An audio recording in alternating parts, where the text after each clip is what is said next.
If your Anker Power Bank has suddenly stopped charging the way it should, started acting strange, or just doesn't feel as responsive as before, resetting it can usually get things back on track.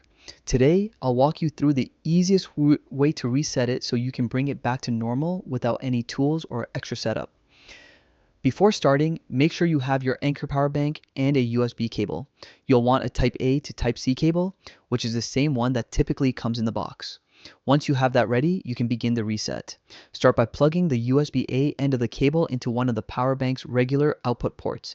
Then take the Type C end and connect it to the input port on the same power bank. You're creating a loop, and this little loopback connection is what triggers the internal reset. After both ends are plugged in, keep an eye on the LED indicators. You should see them start blinking or pulsing, which is exactly what you want. Let it sit like that for at least 15 seconds, but giving it closer to half a minute helps make sure the reset fully takes effect. Just let the power bank do its thing. When you're ready, unplug both ends of the cable. The blinking should stop, and that's your sign the reset completed successfully.